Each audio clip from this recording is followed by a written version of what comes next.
You're now joining the revolution.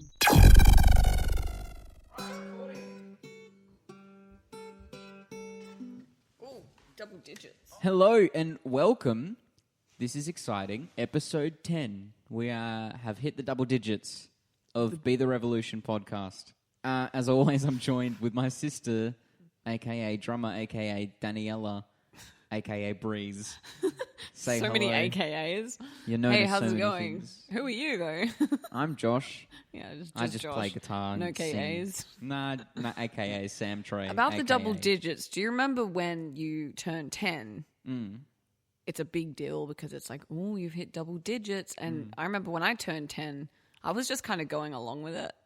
You didn't care? I didn't really care. I'm like, what do you mean double digits? Like, I'm turning 10. I'm still have to go to school every day and come home and then have to do chores. Like, being a kid sucks. And then you get to being an adult. You're like, I wish I was a kid. Yeah, I wish I hit those double digits again. But actually, funny enough, our double digit is featured with double guests. That is true. And I didn't know that. We didn't plan that. No. We'll just say we plan. All right, everyone, we We planned totally this. planned that because we're smart, intelligent, creative. I don't know. So All right. on the show today, we have our friends. Yes. Our new besties. I was going to say special friends Our because new they're awesome. besties in the United States of America, known to us as Uncle Krunk and Auntie Zenya, but to you guys as Krunk-a-Delic, StayBent Krunk-a-Delic, and Miss Zenya or Zenya. So yeah, check them out on Instagram and Twitter and all that. All their things. Awesome. Yeah, so I mean, we connected with these guys because another singing friend of ours, Chloe, she sent me a Twitter DM one day and said, "Yo, Josh, what's up? Do you As you want do. Yeah, it was really random because I hadn't talked to her for ages, and she's like, "Oh, I have these friends that need a male voice on a demo, and do you want to do it?" And so I did it, and then we kept in contact with them. And now we're here. And then we did the podcast, and now we're here. And now we're here. So we started from the bottom. And now we're up at the top. Well, kind of in the middle, probably.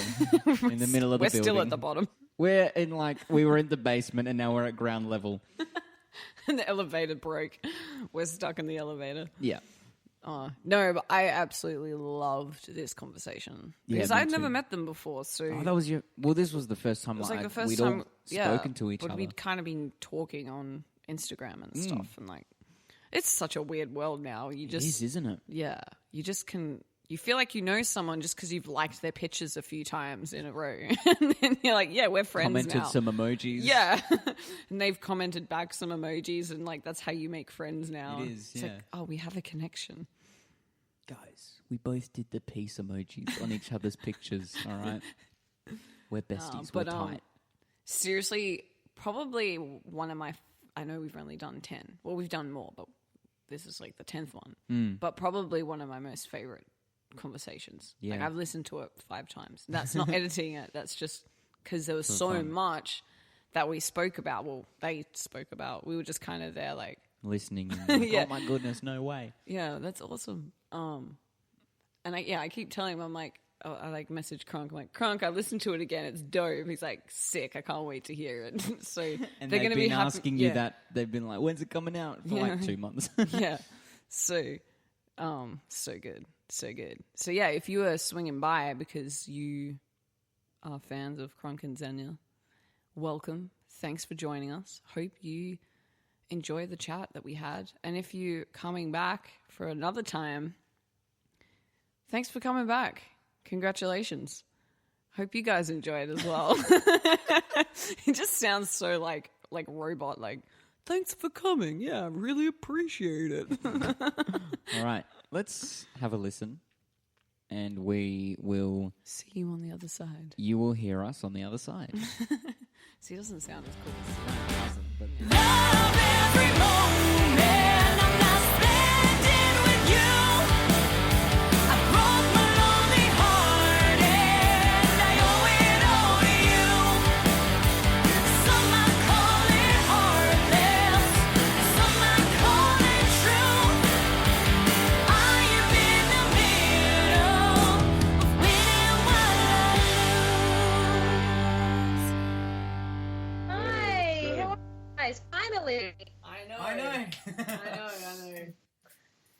stupid internet. Oh. What's the puppy's name? Oh, this is Chip. Say hi, Chip.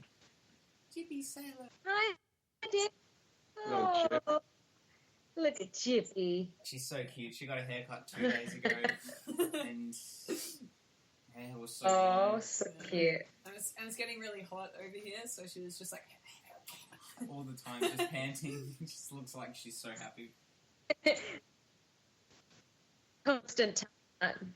How are you guys? Good. Good. Blessed. Yeah. Breaking Super up just busy. a little bit. Just breaking up a little bit. So sorry if we have like long... I mean, it's almost 2017. What the heck is going I on? know, right? We can send people to space. People landed on the moon, and then Right. Cannot connect to internet. yeah.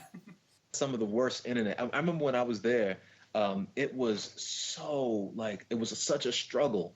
Not that America's is much better, but I always heard that, was it you that told me that? Yeah. Yeah. Australia has no internet. Yeah, the internet is tough there. We got to figure out how to raid South Korea. I'm sure we could all just, maybe a bunch of Australians should go over and just be like super nice and stuff, and just be heaps laid back, and then just slip it into the conversation. Just be like, Do a barbecue. Hey, what's we'll make you. you want? We'll do a barbie. Yeah, we'll have you over for a barbie, and just like maybe you can fix my internet a little bit. It's like really high speeds. You just go over there. You're having a conversation. You're having some Korean barbecue, and then all of a sudden you feel like the timing is right, and you're like, "Hey, so what's your Wi-Fi code?" Yeah. Yeah. Hey, I just want to Also, will it reach all the way back to my home in Australia? I just want to Or call my wherever mom. you What's are. your Wi-Fi I password? just want to FaceTime Mum. Yeah, exactly. So, I don't know. Well, I guess I'll kick it off with how we kind of were introduced to each other through Chloe. Yes. Now, it was really random because the day she messaged me about to do the vocals for that demo, I hadn't heard from her in so long, and I just got all these like tweets and DMs and Facebook messages like, "Oh, dude, what's your number? I just gotta ask you something." And then, yeah, she's like, "Oh, these friends of mine in the States need a guy to sing on this demo who's like they're like, it's a bit like a Nick Jonas kind of voice," and she's like, "I thought of you," and I was like, "Oh, okay." Yeah, all right, I'll do it. No worries, that's cool. And then the rest is, and then we're now. So, And now we're here. and now we're here. And we're now. And now we're here. Yeah. That's killer. But I love we're now. yeah, and then we're right now. This is where we are. I wanted to thank you again. Chance to thank you personally. It's not really personally, but it's kind of personally because I can actually see you now and we're actually interacting. But I wanted to thank you again. You know, there's something funny with that.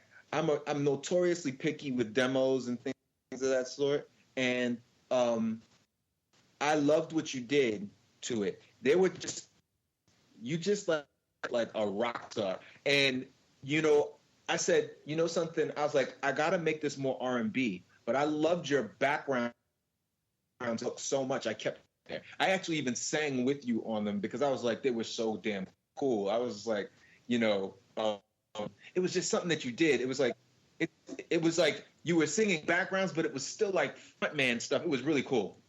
It was really cool. I loved it. I have to send it to hear it. Yeah, I thought I did so terrible because I never sing that style of music ever. And I'm like, oh, I hope this is kind of okay. That's why I kept like doing like a take of the chorus and I sent it over. I'm like, is this kind of what you guys are looking for? Because I've really got no idea. No, you never know. You never know what somebody's actually looking for, and in something you might, you know, when you hear something like Nick Jonas of this or whatever, and then you send it to somebody with an R&B voice, they could overdo it so bad. But then when there's somebody that comes on a like yourself on a rock kind of approach, you never realize that you might add something that somebody was missing to the song, which in which you did. So never underestimate your approach to a song. Yeah, that's cool. Yeah. So like Awesome. your own little feel to it. Yeah. Yeah. You were you. Yeah, I just did me. I just sang me, and then that's really cool. And now. Thank you. So, and then we're now. Exactly. So yeah, what have you guys been up to lately? Oh gosh, you go ahead first. Me. Okay. I mean, doing the obvious stuff, which is a lot of collaborative stuff through production. I collaborate a lot with songwriters, people whom I would like to consider friends that I've been with, been around for a long time. I work with Lunch Lewis quite a bit, and I am working with a kid named Cameron Dallas, who is like this Vine star. He's got like this huge following, and we are currently like putting together stuff for him in terms of demos and songs and things of that sort. I'm really mainly at this point right now cataloging. Very few times has it been a situation where I've actually gone in for a particular set. I did something for Nicki Minaj. We were waiting to hear back from that. What else? Oh, I just did a record with an artist that I'm developing. His name is Tony Diaz, and he just featured Soulja Boy on it. Who else?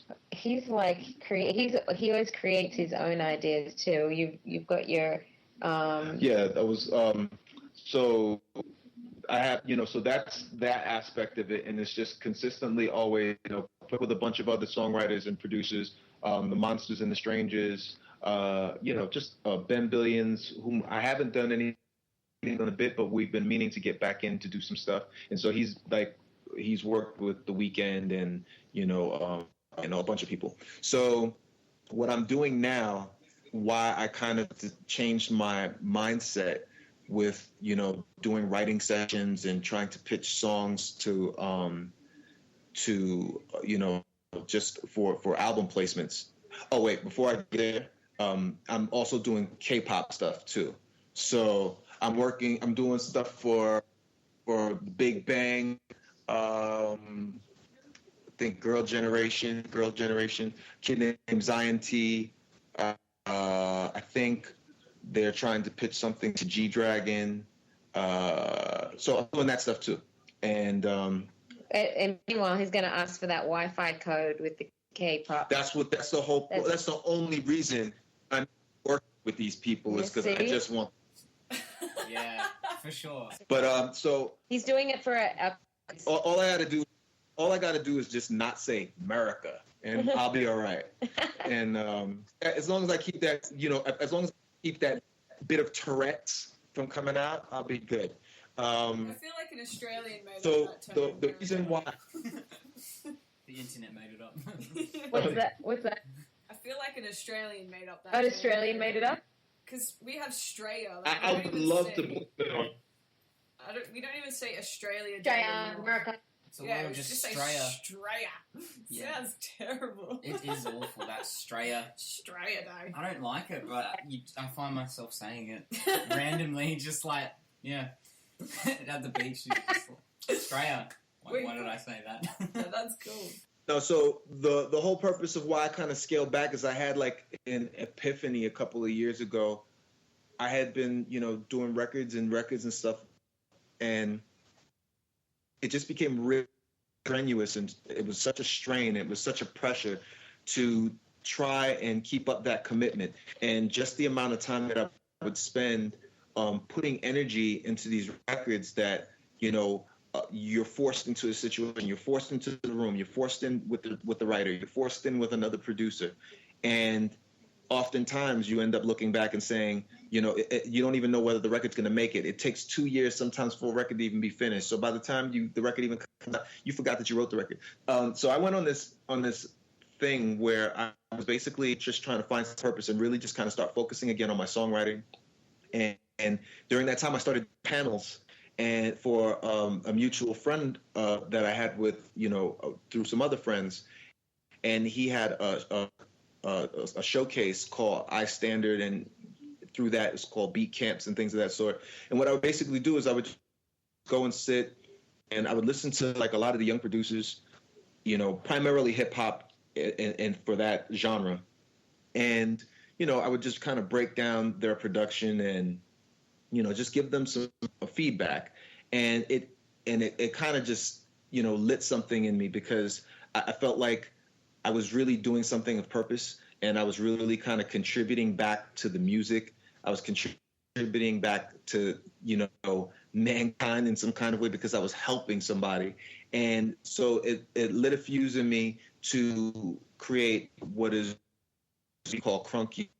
Starting off as a website first, but it's eventually going to go to, become an app service. And what it will do is, what Krunk is going to do is offer like outrageous amounts of content for like the creatives. So if you're a songwriter, if you're a record producer, if you're an artist, if you're a musician, what I'm doing is I'm leveraging my relationships with all of my friends and the people that I've worked with in the business over the last 20 years. And I'm going to sit down with them, and I'm going to get interviews. I'm going to, have panels. I'm going to create. I actually just had an idea just last week to create a music theory lesson with every week for like a minute. So the whole goal is to treat it like it's a weather report, and so like I'm gonna. I have this thing called Cooking with Krunk, which is basically going to be, myself and a producer and a songwriter. And it's going to look like a cooking show, but it's going to show people. We're going to basically make beats in like, the equivalent of 5 minutes.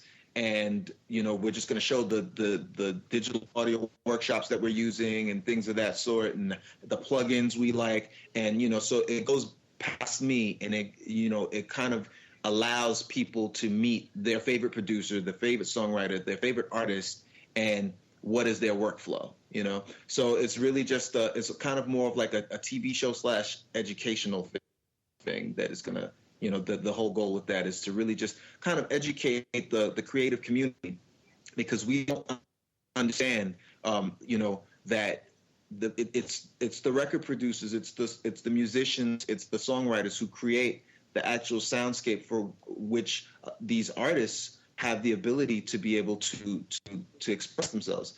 And after that, it's a complete package that allows record labels to come in and say, oh, well, because we understand business, we understand promotion, we understand marketing, we understand all of these things, let us make money with you. But the reality is we are, we're being taken advantage of. So, it's, now we're being attacked more than ever. We're receiving a percentage of a percentage on our music, so there's something about that just doesn't make any sense. So like my whole goal is to just kind of really like pull back the curtains on the business and kind of reveal the matrix to everyone. So like we can actually just like band together, because too is that they've figured out a way to divide and conquer the creatives. So, most artists nowadays, unless you're like a band, you're indie, or, they don't collectively write, produce, and, their music all in one camp for the most part. So what's happening, like primarily in the UK market, the Asian market, the Anglo market, and the Latin market, is that they split the producer from the songwriter, from the artist, and they, it's like they whisper in one ear, we need you for this, and then they whisper in the other ear, oh, forget them, we need you for this. And they found a way to kind of like divide us. And the whole goal is to realize that at the end of the day that we're all creatives, and without us, they have no Samsung commercials. They have nothing that they can use or utilize to sell their product. So that's my goal. That's what Krunk is going to be.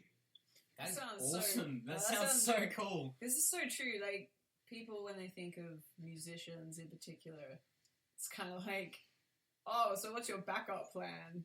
And it just feels like we're in a sort of a type of world now where musicians can be actually, it is a job, and there's a lot of hard work that goes along with it. Most of it, is unpaid, but yes, it still does a lot more for society than a lot of other jobs where you might, get your comfy paycheck week to week.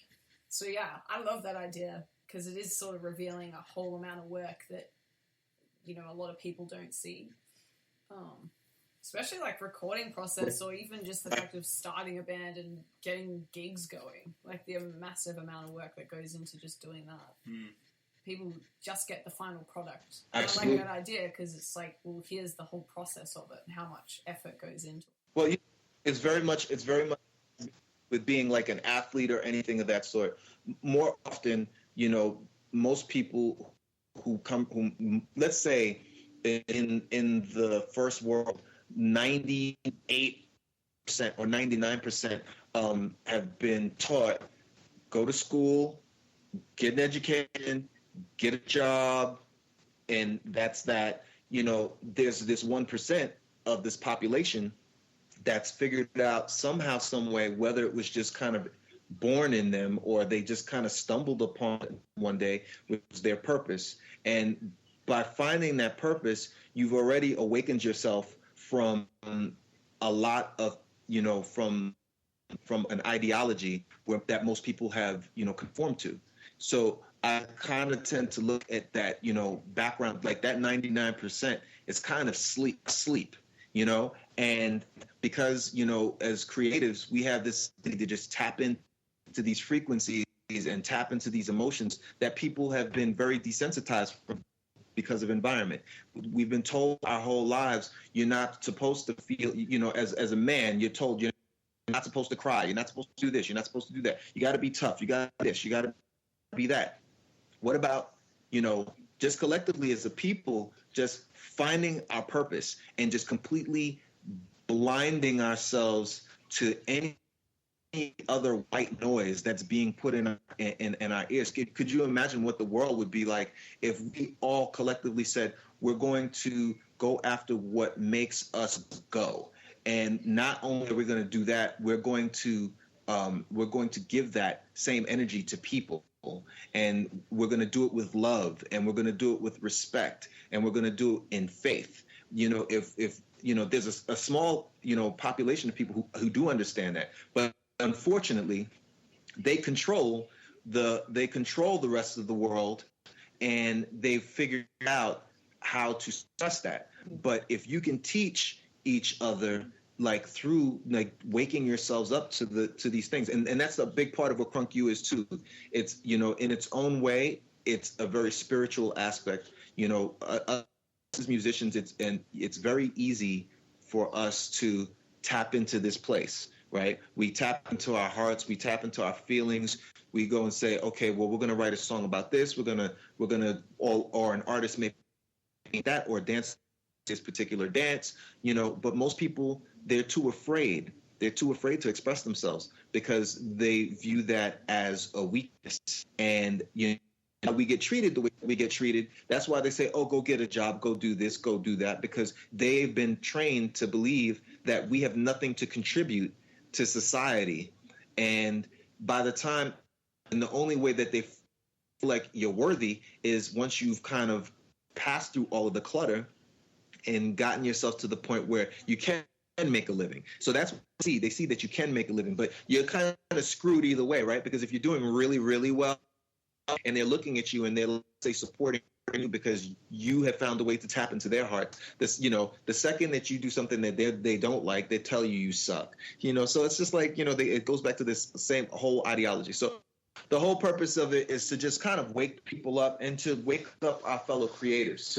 It's definitely like there's something in doing or being yourself in a way, which is sort of like what we're saying is accepting who you are. There's something more powerful in that than sort of shying away. And yeah, I'm just thinking back to this system the world is sort of set is exactly how it is at school. It's like everyone learns a certain way, and you have to be, you have the smart subjects, and and it's like, but I mean, my brain definitely doesn't wire certain ways. It definitely wires more to the creative side of it. Whereas, I mean, I couldn't sew someone's leg back on, but you could stick me in a studio for 10 hours, and I could come out with something that could, help someone through whatever. So I think it's sort of like, in a way, breaking away from that train of thought that there are some things that are more important than others, and sort of working with people's strengths, even if it might, instead of seeing it as a weakness, and very much like that. I like the way you put that, because you were saying about physical surgery. and that's the physical side of surgery is something that you're not able to do, but music is its internal healing.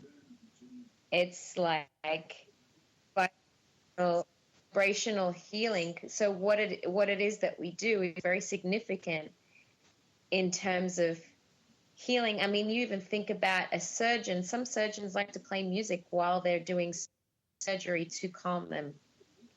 And it's very powerful to do, because every single person in this entire world benefits from music, yet we're the most taken advantage of group of people. We're underpaid and in high demand.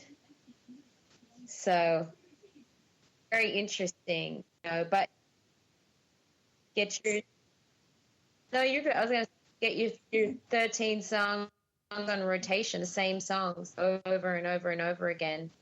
It just doesn't make any sense. Yeah. I was going to say, this actually is very similar to an article I was reading, because recently the Minister of Education has cut a lot of funding to the more creative subjects here in Australia. And he sort of labelled them as lifestyle choices. And so someone was kind of going on, and she was making some really good points, of saying, well, good luck trying to take someone you love out on a nice date to like a ballet or a nice restaurant or whatever, even a movie. or even to a movie, because you've cut all the funding to people who want to learn how to create film or create dance and like beautiful set designs. And it's like, good luck trying to wear cool clothes. I guess even to a restaurant itself, because who's going to learn interior design if you cut it? and I was thinking, like, even, iPhones, the reason why people love Apple products is really not because they're great, but because they look good. And it's just all that stuff. It's like, we have to get away from that train of thought that there's certain things that are better. When it's like, no, everything works together. Because the more you look at it, I'm going to say an Australian mentality that is very, very much an Australian mentality of how everything is so everybody has to go out and get a regular job, and they have to buy a car, buy a house, get married, or have a mortgage. It's just very orderly. It's very, you're not going to make it. I mean, trust me, I see it from over here, and and this is not. I'm not saying anything to make fun of Australia. I'm just speaking factual things, and people were very kind of uninterested about what it is that I was doing over here for a while, until they started seeing my results of the things that I was actually doing, because I was putting it out there and I was making moves and I was making it happen. I made my music happen over here because of who I am, and then my talent followed. So people were willing to work with me because of who I was first, and then the music followed. The fact that I actually really had talent followed after that. But then it wasn't until people in Australia started seeing the results that people started to actually claim me more and be more proud of me, when I had the naysayers and the haters before I was actually doing something. And then, and especially when you saw me on tour with Justin Timberlake, it was like woodworks.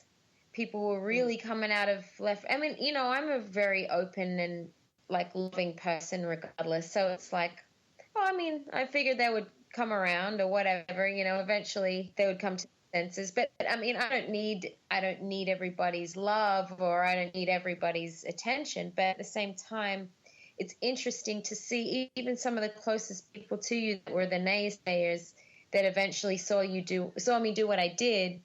But when it comes to people, wouldn't have been a naysayer to me if I was going to say, oh, hey, I'm going to work in the mines, or hey, I'm going to work my way up through Woolworths or whatever it was, you know. But when it comes to music, it's such a different thing because it's such a cutthroat industry. It's a very tough industry. People in Australia, especially, because we're not. I mean, the US is more open to entertainment because the US is the melting pot for where the real entertainment comes from. So it's very possible. I mean, he went to school with Busta Rhymes and he grew up in that New York era where like people really did things and you walk down the street and you saw them. But in Australia, you don't see that. So we're on the outside, we're watching, and then for me to go over and see it, and I love hearing his story sometimes because it was all achievable. He didn't have to fly all the way across to the other side of the world or try and get a visa to do certain things. Like he lived in the melting pot of New York and came up and got to see and feel and live the culture where we were on the outside looking in. So Australians see it and understand it the way that it is over here. It's way different. And I will say that location, if you want to be really successful within your music, your surroundings is the most important thing for you to make moves. You have to make a sacrifice if you really want to make it to the next level. And that's why I had to get out of Australia, because as much as I love Australia and it's the most beautiful country, I had to come over here because this is where music is really created. Like this is where people make new styles. People are ahead of the game. The rest of the countries are just somewhat following. So in terms of popular culture. So being over here, I needed to be right in the mix of it. I eventually want to come back to Australia and see if I can somehow attribute to the music industry over there, because I mean, I think a lot of people come from another country and come to Australia and say, "Oh, I made it in the States. I'm gonna help Australia." But it doesn't take somebody from another country to come in and help change an industry. You're changing a mentality. You got to know how the mentality works. It's not about the music. It's about the mentality, because people are like, you can't come over here and tell us how we're doing things. This is how we do things. So it's about understanding a culture. It's about understanding how can Australia make their own style of music aside from the other side of the, set apart from the other side of the world. So, I think that's why hip hop makes it a little difficult. It doesn't really do overly well in Australia because it wasn't born in Australia. It's just it's a niche market in Australia. So, my tangent, following on from what we were talking about before, is just, it's very interesting. Just, Australia has such a different mentality when it comes to music, and even just what you were saying about who was it, the foreign minister? Oh, who did you say that changed Minister it? of Education. Yeah, Minister of Education. Can't remember Why would his name. Yeah, I think that's cheating. That's cheating the country. It's basically, if you want to paint the world map of all different colors and you want to paint Australia as beige, then that's how to do it. It's funny because that's exactly what the girl said in the article. She's like, everyone will just be wearing beige clothing because there's no... Yeah, permanent. Because there's no one designing cool clothes and like using their imagination. Because I find like imagination's the most incredible thing. Like even if you just look at a bird's eye view of New York, you go, someone thought of that in their mind. Like, that's just crazy. I love that. Yeah. Yeah. Yeah. Absolutely. And Australia has a lot to give, a lot to offer. And the only thing holding so many Australians back is the mentality and the people around saying, you can't do that.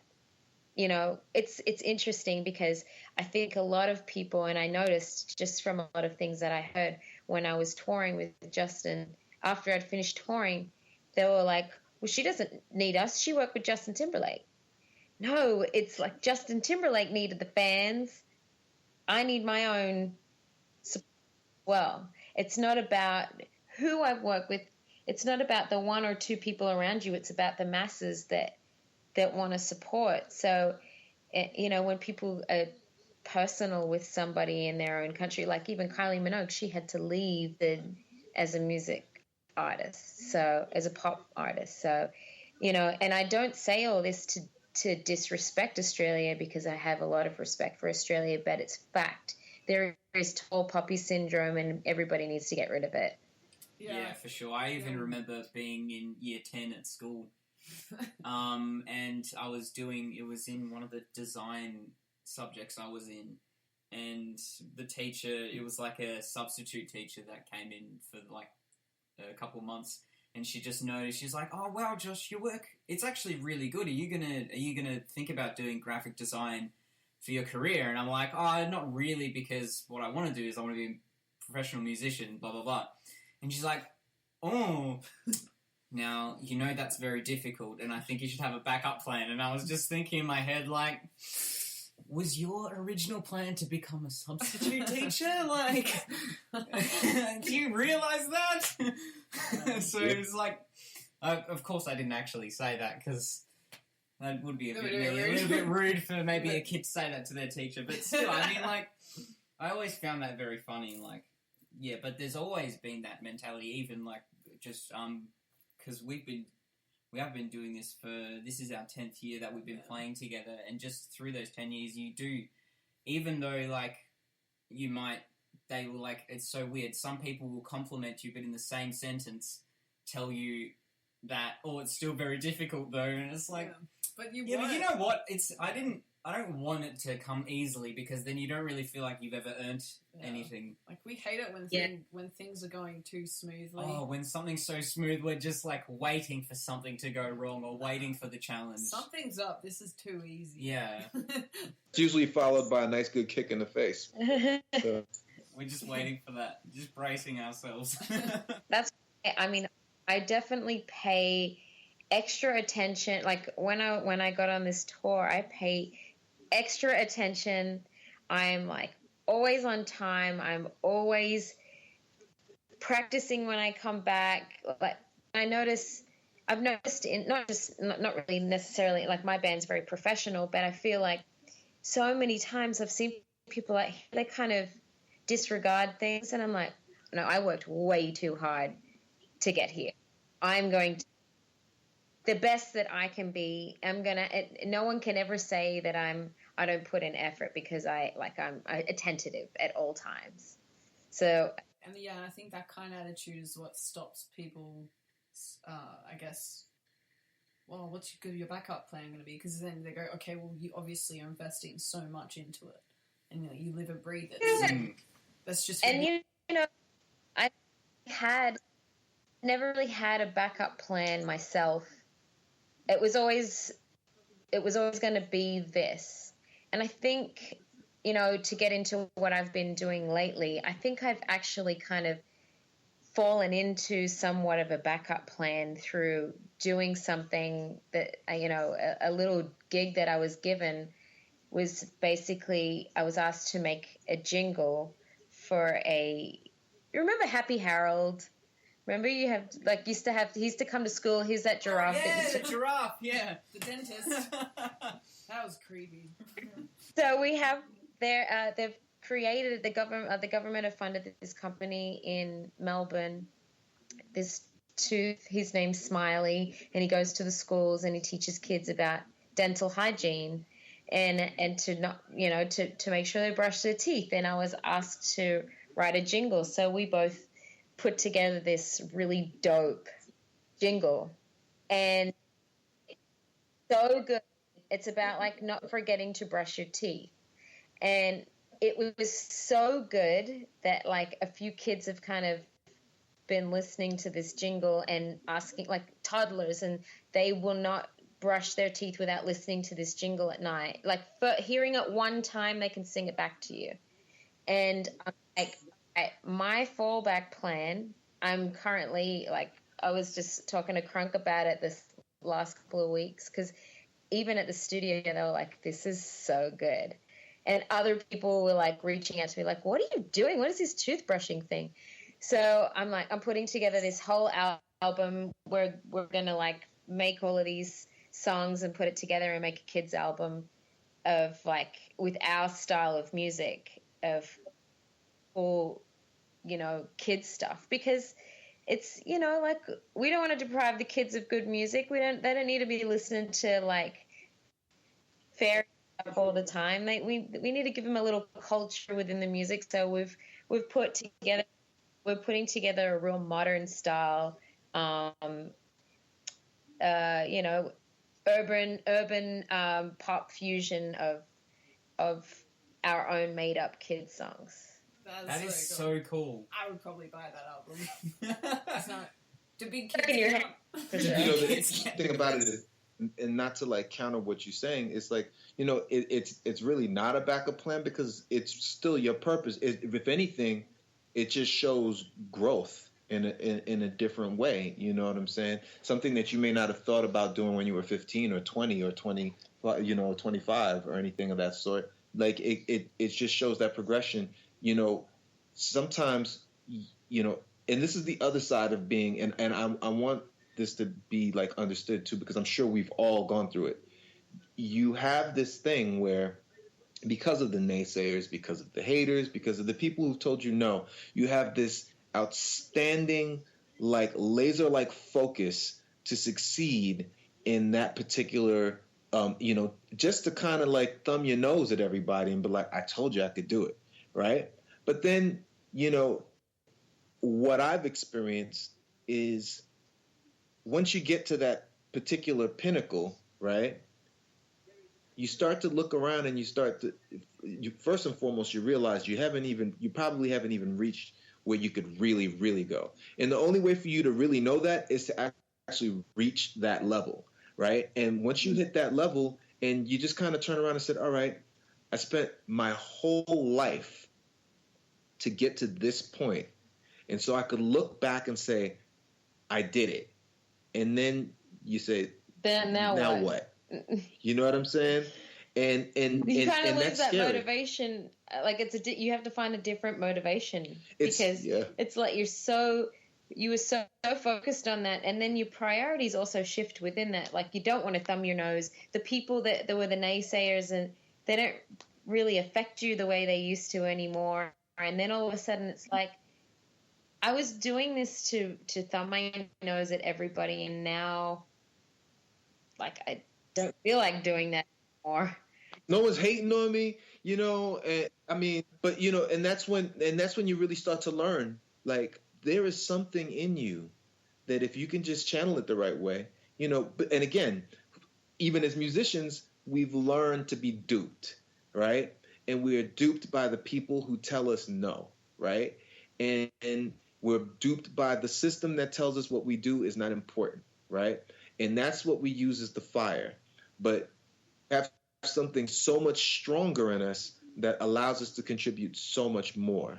And the only way to be able to do that is to live life, you know, to connect with life in a way, to connect in the moment with the moment in a way that most people don't have the ability to do, you know. And that's what, like, the highest level of artistry, that's where you see that, you know, like, for instance, if you go, perfect example, the Beatles are arguably the greatest band of all time, right? And then, you know, each guy, right, with the exception of Ringo, right?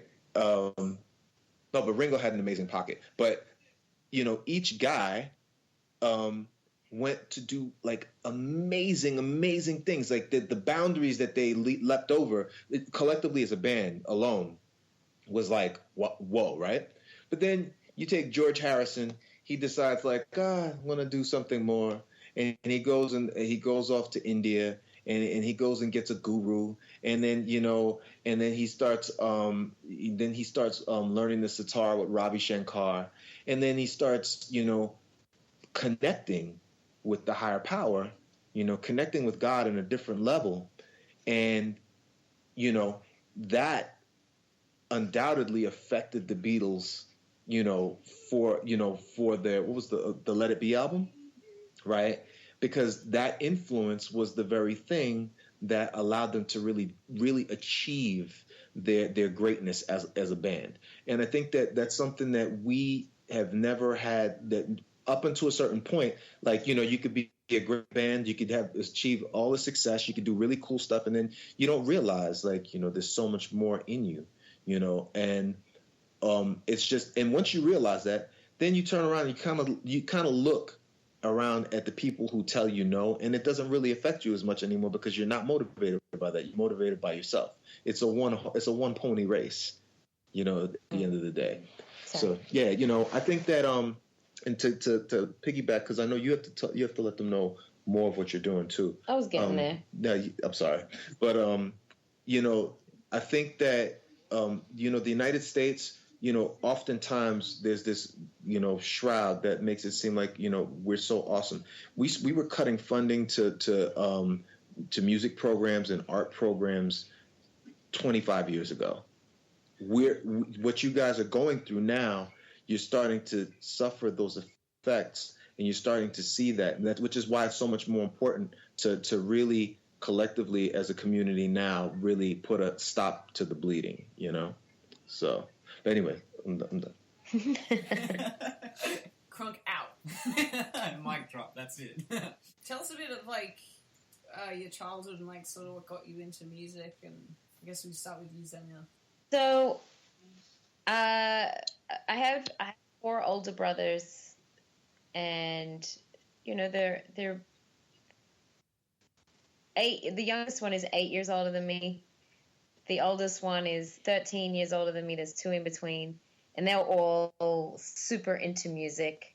My parents really loved music. My grandfather and my grandmother used to always, on my dad's side, used to always sing to me, and they would sing harmony. So I think that's where I learned. They sing harmonies, and I would just pick them up like it was, I was that little kid that would be singing in the car, singing harmonies, and everyone's like, how the heck? She's so young, how could she sing that? How does she know that? And then on my mother's side, my grandfather used to play violin, and he used to play the harpsichord. Is it harpsichord? Piano accordion. Yeah. Accordion. So I guess I generally come from a pretty musical family to an extent, but everybody, my grandfather that came from Poland, he played music like it was his life. Like, he played the violin like it was his life. My grandfather on my dad's side, he used to sing in theater, but he was my dad's stepdad, so we weren't blood related, but I was very influenced by him. And he used to sing musical theater when you didn't need the microphone, so his voice was just out. So I really was around a lot of music. My grandfather used to sing such amazing nursery rhymes to me, not the ones that you would usually grow up with. He would sing old songs to me, and I knew all these little jigs and funny, cool, little quirky songs. So I guess singing with him, and then my brothers all played guitar, so I would listen to them playing guitar, and then my oldest brother bought me a guitar one day, and I started playing around by ear, and then after a few months I would be teaching my brothers some things on guitar. So my ear is really good. I have a great ear for music, and I can just kind of pick up an instrument and just start playing it, figure it out. So my parents every year would start to buy me an album and then an instrument for Christmas, just like a weird instrument, and I would find a way to lock myself in my room, learn a song from that album, and play it on the instrument. So it would be fun. I just would lock myself in my room, and then I would always write poetry. So I played guitar since I was 9, so I would write poetry, and then I started learning, because, at first when you play the guitar, you can't sing and play at the same time, but then you get comfortable and you can sing and play. So as a teenager, I started learning to sing and play, and then I started writing the songs and merging the poetry together and learning formats of songs. But I was that kid that would get up at the crack of dawn and have my VCR set, a blank VCR, so I could tape video hits or Rage or something and learn. Like, I don't know if you guys have ever heard of SWV, Sisters with Voices, but there was the lead singer from Sisters with Voices, Coco Lee. She had the most beautiful voice. She still does. And I used to learn to sing all the riffs and runs. So I would record it and replay it back and then learn how to sing riffs and runs. So my soulful voice I got from just learning from her, learning from a bunch of different soulful singers, and I would just practice the way that they would sing until I developed my own style of soul. So, I mean, had to do it from afar. I wasn't in the midst of it. I didn't grow up all around it. But besides listening to like African soul music, which I always had a real connection to, I really loved listening to soul music. So that's how I guess I developed a wide range of styles that I really liked listening to. But it just came so naturally to me. It was like, a lot of people would go out and want to play all day with their friends, but I could sit in my room all day and play with music all day. And I wouldn't be bored. So, I guess that's how I got into it. And, school, they kind of just got me up singing and, they auditioned. I had a principal that auditioned pretty much everyone in my class because I went to a really small high school to begin with at a Christian school, and she auditioned everybody to sing. Everybody was mandatory. Everybody had to sing in front of her because she was a music teacher. She wanted to form her own group.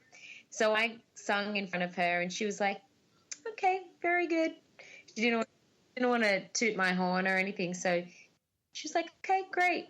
Went straight to the office and called my mother and was like, do you realize your daughter can sing? And she's like, oh, yeah. So, She sings all the time. lead singer for that.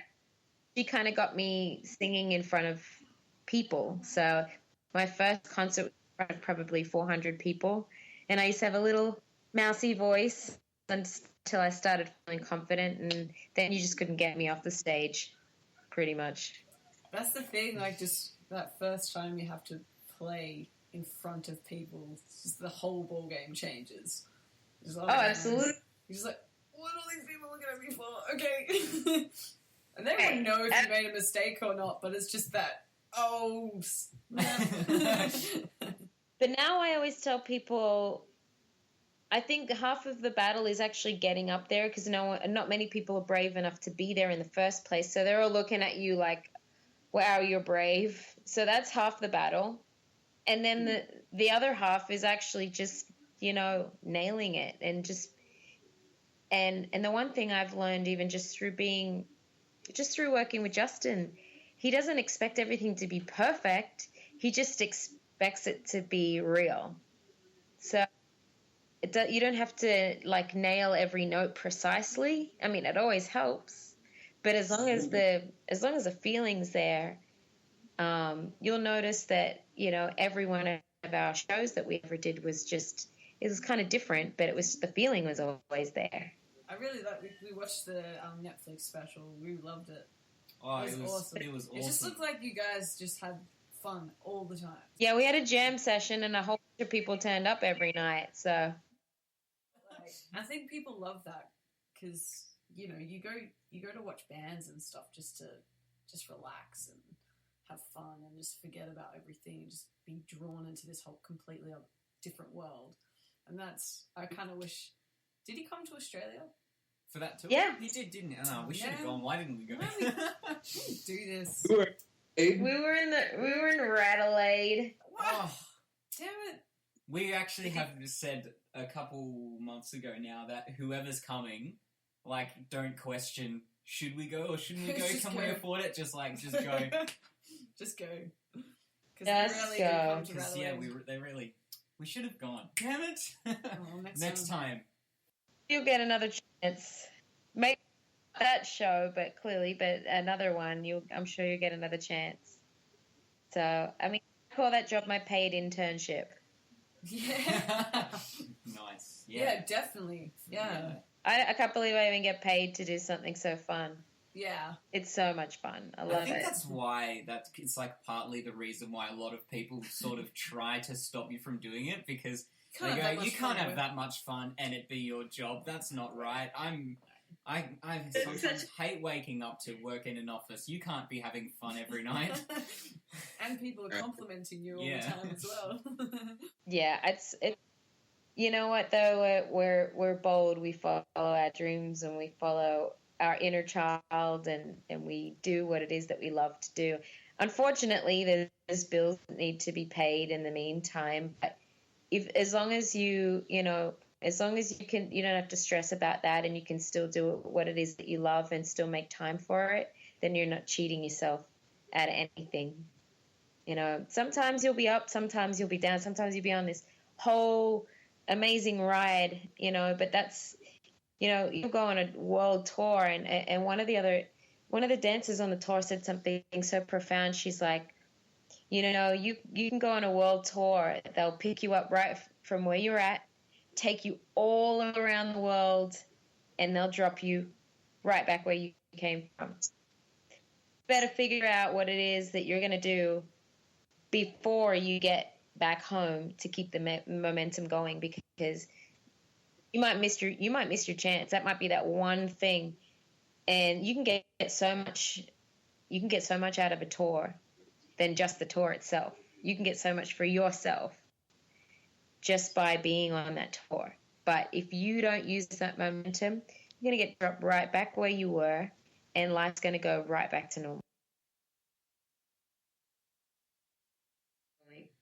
It's kind of like where we're at the moment, because we spent a week in Sydney recording, and it's just like every day just going to the studio. Then you just sit in the studio, you don't have to think about anything but just bringing the best out of the song. And then we got back home and we're like semi-depressed, like, oh no. It's like, no, I'm back to filling shelves. Oh, I'm back to waking up at ungodly hours. Just leave us in the studio. That's so, like, I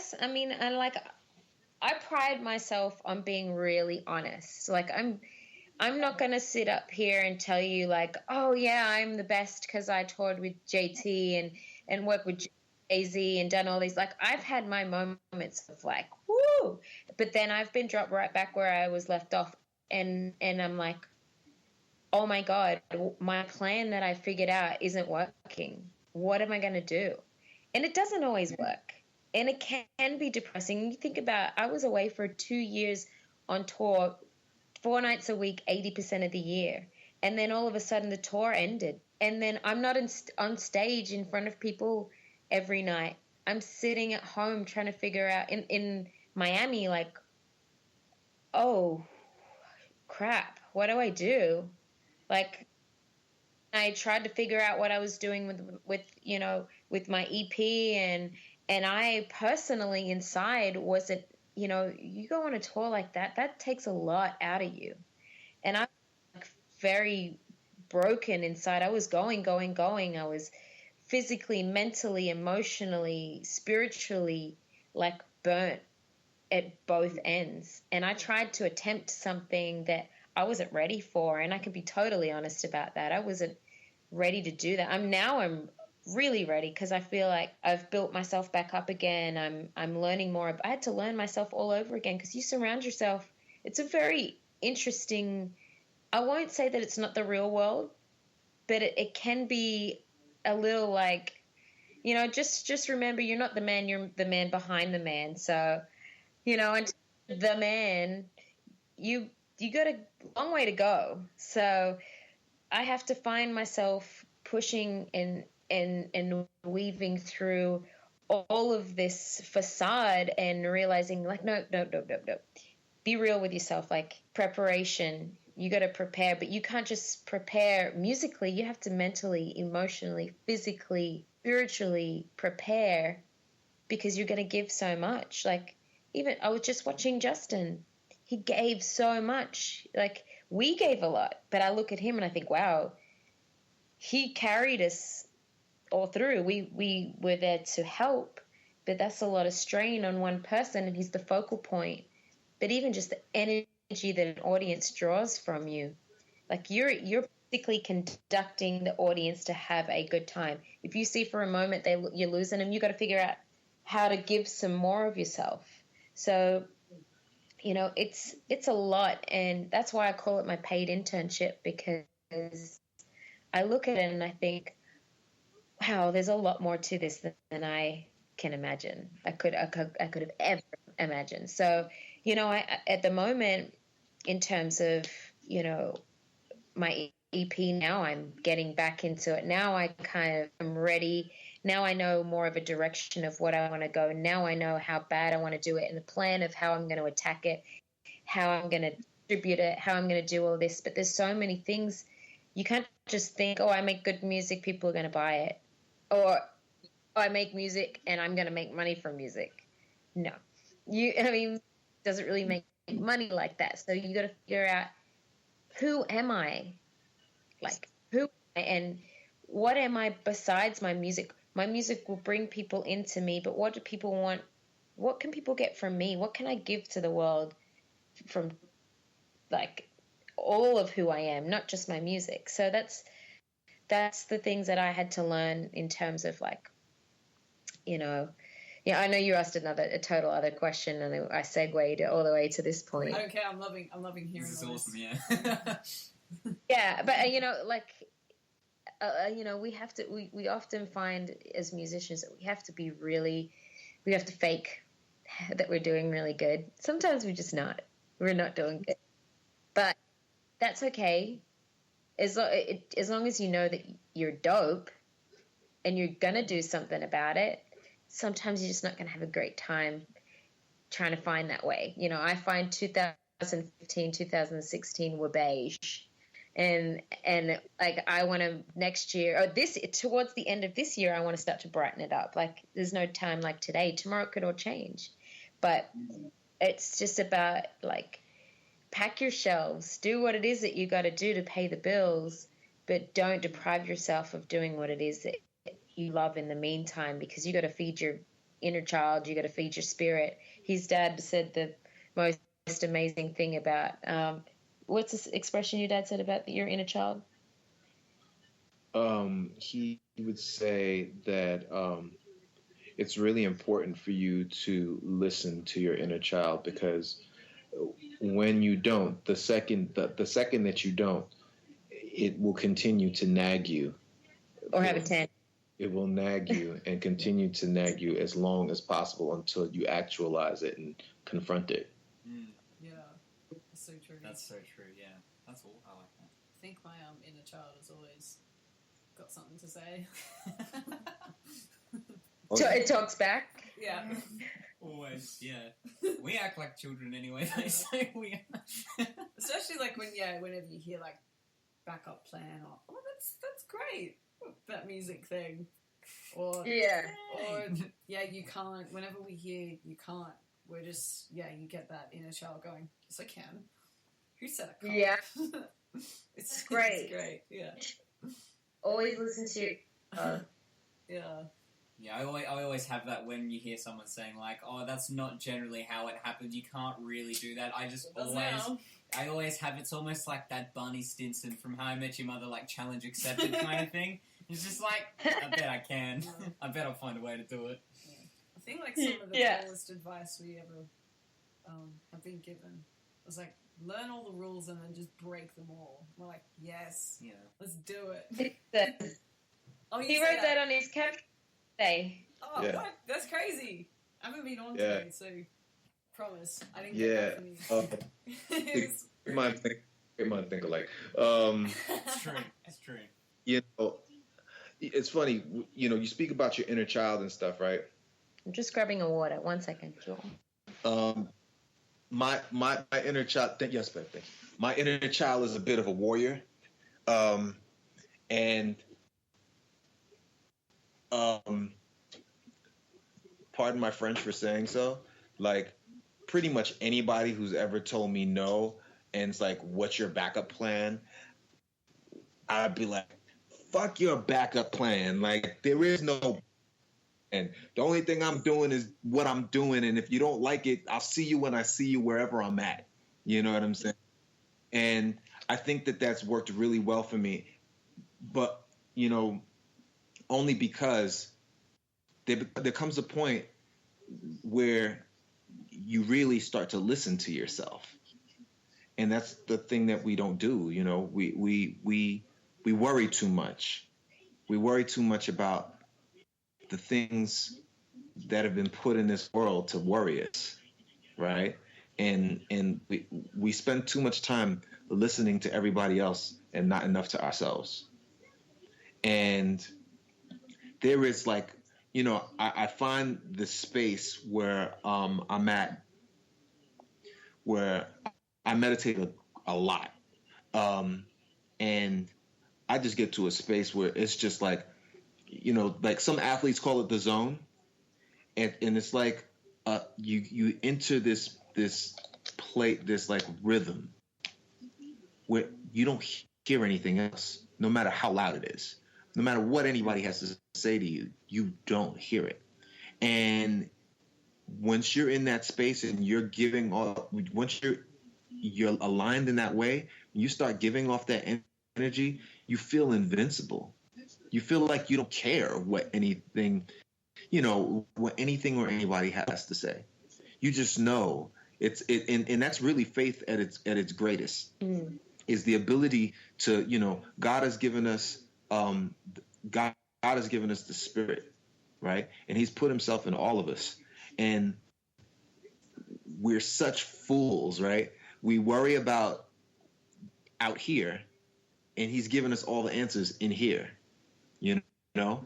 And, you know, once you take the opportunity to really listen to that, you start realizing that you've got a whole bunch of truths that people don't have answers for anyway when you present it before them. So that's why I really get to the point where, you know, and sometimes in that process, it's understanding how to quiet yourself enough to not be insolent either. You know, like you could sit there and, you know, you could like totally do what I did and just see like F everybody. And then, you know, and then there comes a point where you have to sit down and you have to say, all right, well, you know what, if I'm, you know, doing this the loud way is not really always going to help. So, you know, but just having faith and knowing what the vision is and just really just kind of entertaining everything around you just enough to kind of back them off of you so you can stay on your path. You know what I'm saying? So I really think that if you, I think I could speak for all of us when, you know, I thought about it just then while you were talking. When a lot of people ask, like, how did you get into music? I think a lot of people wish that they could have got into music. I think a lot of people have a musical talent, but I think a lot of people think, I'm just going to go get a quote unquote real job. And I think, if I can say so, and maybe you guys might agree, how we got into music is not because of just our talent, but because we were bold enough and brave enough as people. Our spirits were bold enough and brave enough to say, I can do this. And I think a lot of people wish that they had the guts to do that. But, you know, there's a lot of talented musicians that went and got a quote-unquote real job and decided to stay in that for financial stability. But I think we're the people that said, no, I can do this. I can actually do this. I believe it. And that's how we got into music.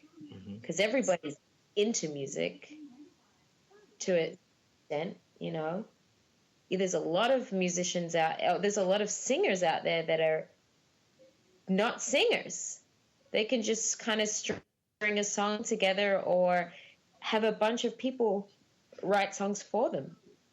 But we were just bold enough to know that we could do it. And they were even bold enough to say, I can be a superstar and have everyone write songs for me because I just feel like I can do it. It's like you have Just that clarity for your own life. Yeah.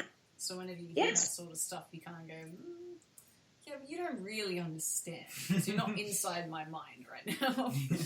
And yeah. I think a lot of people that say, like, you know, you hear a lot of people say, I don't really know what I want to do with my life. I think they do. They just don't want to be honest with themselves, because I've had a lot of people say, well, you know, I like music, but, you know, I don't really know what I want to do. And I'm thinking, well, you just said it. Yeah. You just do don't- know what you want to do. You're just a bit scared. Yeah. They're just scared because they don't know if they can make money from it, and they don't know if they can make a living from it. So they decide to just make it as a hobby and move along with it. But that really, you know, I think it's important. If that's really deep within your soul and deep within your spirit, you just have to push. And that's how we all got to do music and make it at the forefront, because we were all brave enough to choose it, and brave enough to accept that it chose us as well. Yeah, it's such a weird thing. Thinking about, like, they're scared to do it because they don't think they can make money off it, or they don't think they can do it. And it's like, I see the people that inspire me to create music, they're doing that. So it's like, I've always had that sort of attitude. Yeah. It was like, I'm looking at these people, I'm inspired by these people that are doing it, and so there's no reason for me to think, oh, I can't do it because maybe I can't make money off it, when you're being inspired by people that have actually done it. So it's like, of course you can do it. Yeah. I mean, yeah, we You live. just got to put in the effort. Our generation is so spoiled with possibility and opportunity, because we can. Yeah. Oh, yeah. I mean, we can look back so far and just see all this evidence of things that maybe at a time they're like, you're crazy, you're not gonna travel the world and play music because there is no other world out there. But now it's like we have so many stories of musicians, or, you know, moving to other countries just because they feel they have to do it, and then Here with $2,000. yeah.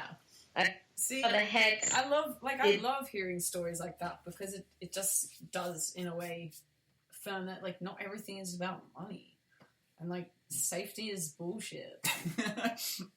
Because it's just stupid. He is bullshit. It is. But hey, I was pretty some days. Pretty hungry some days. Yeah. You know what? That's why we're all skinny. You're hungry. You're hungry, but you didn't die. So, right, like, and that's the thing. That's the most important thing too. Is like, you know, again, that there's always, God always has a real plan for you if you're willing to listen to it, and He'll always make sure you get to where you need to get. He doesn't expect to make it comfortable for you. It's not going to be comfortable. And even if God can give you the pathway to make it as comfortable as He wanted to make it for you, He wants you to understand the beauty in the journey. Yeah.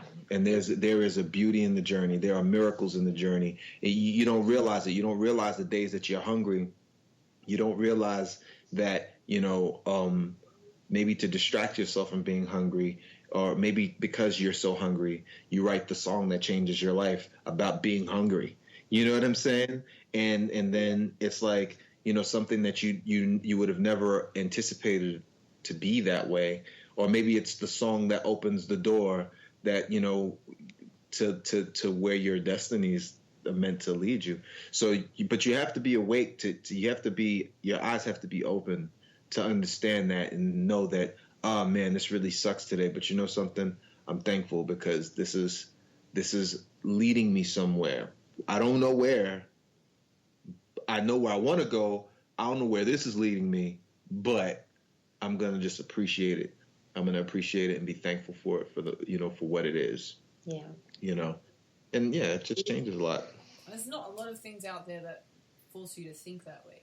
If you think about it, No. in questioning, I guess, what you like, and it's not in a selfish way. It's just to make you a better person, so then you can treat other people better.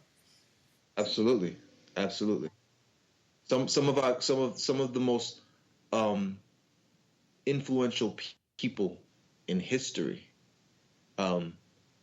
You could take a look at Mahatma Gandhi. You could take a look at pretty much any spiritual leader, right?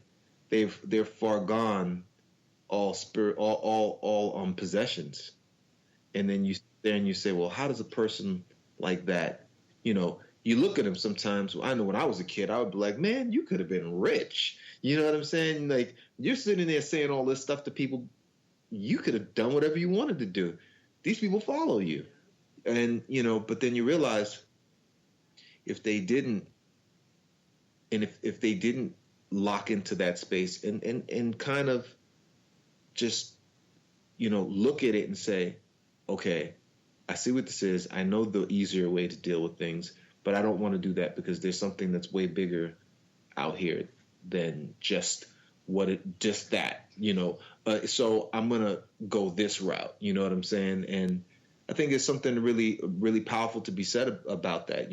Again, we have our own musical heroes in terms of who took us there, in terms of what it was that we, that what we looked at. And you also see on the other side, in terms of learning, what happens when the spoils of them taking their eye off that vision and what ends up happening to them, in the process. I use the term, I speak a lot spiritually when it comes to like biblical stuff and things of that sort. I pretty much, if you take pretty much every rock star who has died, and that includes that, if you let's just talk about the 27s, right? You talk about Hendrix, you talk about Joplin, even Amy Winehouse, you know what I'm saying? It's the story of Solomon, right?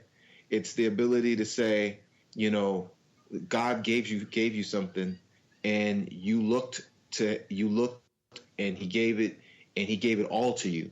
And when he gave it all to you, you didn't appreciate it, right? You don't appreciate it. You access the excess in a way that you can't control yourself anymore.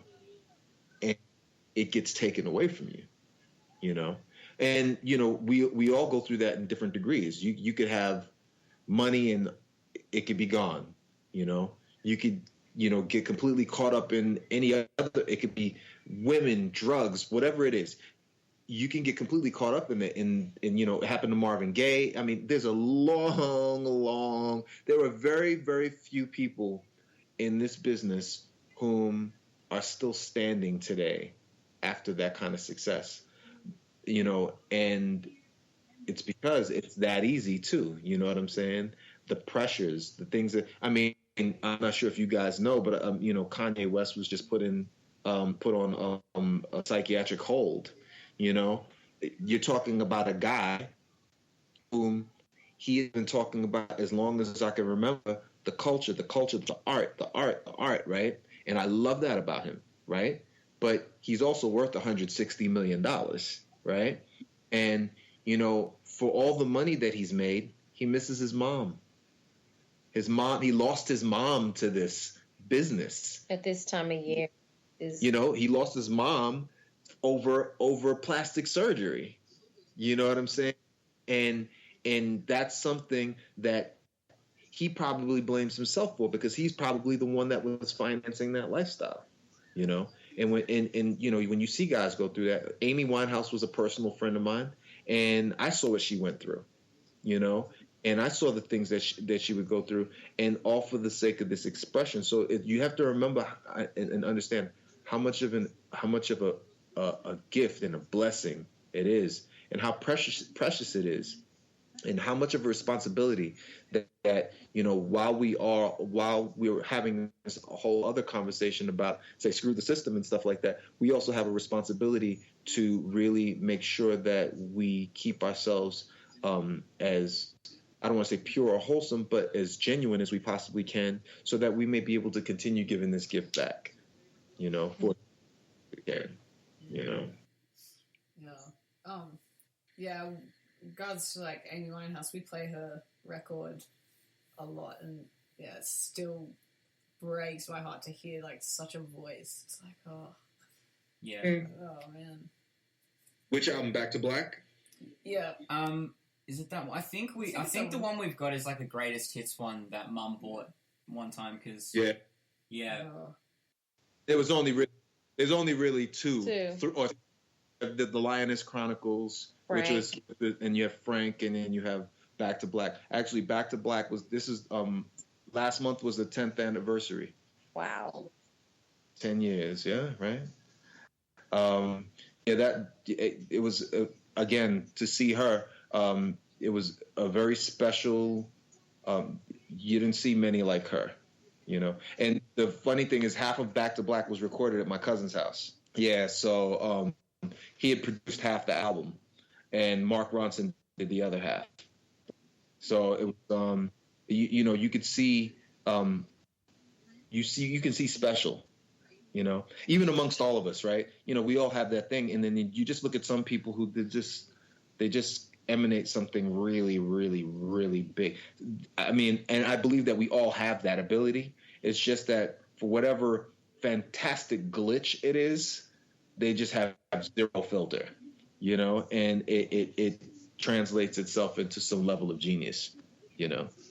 I So think it's like part of it is just they just accept that this is just what they do, and they just don't really worry too much. They just get out and just do their thing, and they don't. no fear. Yeah, No fear. It's like, well, what you see is just what you're gonna get, and if you don't like it, fine. If you do, that's great. Let's just have a good time. I love Kanye West. I'm a huge Kanye West supporter. I of course I understand that people go through their moments and their hard times, but like I just can't handle internet warriors and people. I made a comment today. You know, a bunch of people were like, everybody's just showing this guy attention, and he just wants attention. And I was like, listen, I said, I'm a big supporter of Kanye West. I said, you know, I hope everything is okay with him. I send prayers to him because, you know, and I send prayers, and I'm a supporter of him with no judgments because I too live in a glass house, so I can't, you know, just like everybody else, I can't throw stones. So I mean, they think that because people are celebrities that they can handle that they ask for insults. They think, oh, well, you want this lifestyle, then you are asking for insults. No one's asking for an insult. They're putting themselves on a platform to share their gift to you, and you would stab them in the back and hug them in the same day. It's insane to me when people get, you know, people think in the general public, or even other people that are in the industry, think that celebrities put themselves out there and they should know you're going to be ridiculed, but you're asking for it. Nobody's asking for that. Nobody ever wants that. Nobody is that strong, and that's where people lose themselves. Because if you're cornered by, you feel like you're cornered by the world, and like you whole world is standing with swords to come and get you, and you're standing there, you're going to go for it.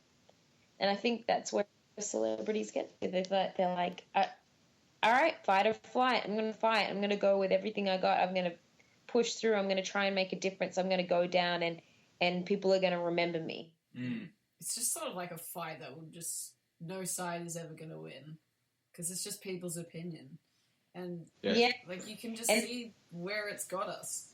Just And when you die, they make money from you. yeah, like Elvis. Yeah. There were people that killed you, to other one telling everybody that you're the legend, and how wonderful, and making memorials for you, and award ceremonies and tributes, and making money from you. Absolutely. And saying, oh, that was my friend. Mm. Yeah, but that's just human nature. That's just the dark side in us that we'll always feed, but we always have to kind of fight off as well and try and tame. But yeah, I kind of like. Platform. I'm sort of in two minds about the internet, because it's not the real world, but it is real people. And I think because there is that screen in the middle, people feel that, oh, I can sort of say things because it's not really to my face or to their face. So they just get, some people are nasty. And they're probably they probably served you your coffee when you went to the cafe. And they're probably the same people, like, die, Kanye! Like, Oh, you know, that's terrible. it's... Somebody wrote a comment under a video recently of mine, and you know, like, I know that I know the answer to this within my own self, but it still was like I was singing a song. Someone was like, it was just like, I wrote a song on the spot. Like, I was, you know, and someone was like, she's singing about that. She's too old for that. She looks about 40 anyway. And I was like, I do not look 40. And I to heart. And I was like, what if this internet warrior probably couldn't even write a song, or probably couldn't even make a beat, maybe not even good looking, who knows, who cares? But at the end of the day, I still was like, it's still like, it didn't make me laugh. I didn't think it was funny. Wait, should I get a face lift, or, you know? But then I was like, I don't look 40. Come on, like, but it was just so funny to me. Like, after a while, I realized that was a special lesson. I mean, people will say stuff all the time. And I'm not asking for it in the direction that I'm going to, but I gotta expect it. You just gotta expect it. People have to be so careful with how they treat musicians, because we could just write a song about you, Exactly. and that song could become viral. Go for that Taylor Swift or Adele method, where it's like, I always say the Adele method or the Swift method, because it's like, okay, so you could say that one thing about me, but then I'm going to write a song about it, and people all over the world are going to be singing this song about you, about how much you totally suck. I'll be making money from a diss record to you. Yeah. Who was it? Was it Sam Smith at, like, one of the awards? He won, like, all these awards, and he's like, "Oh, I just want to thank my ex." Yeah. For, like, Yeah. Breaking my heart, yeah. I was like, come on, man. Best part is his ex was part of the management team, so he was actually in the audience during those awards. Nice. He was probably Yeah. like, no worries. He's like, doesn't matter, we're all making money anyway. I'm taking a percentage of it. It's all good. Yeah, good on you. That's great. So, Krunk, you didn't get to tell us about your childhood. How was growing up in New York?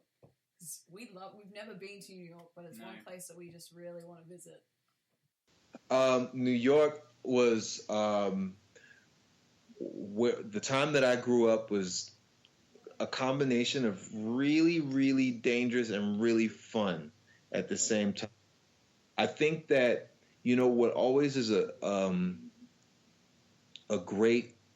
what creates great groundwork for fantastic music and any movement, social movement, is discourse. There has to be something going wrong, and you know, which is why rap became so amazing. You know, from it being, you know, birthed in New York, and, you know, even traveling all the way across to LA with NWA, and it's because it was a dangerous time to grow up. I originally was born in Brooklyn, and I was there for the first 6 years of my life, and then my parents moved my brother and myself out to the suburbs. Before I actually moved to the suburbs, I was attending a school in Brooklyn. It was what you call a magnet school. So, like, you know, they give you these tests, and, you know, they figured out I was an egghead, and they were like, okay, so we're going to put you in this special class and where you speak French and all types of stuff.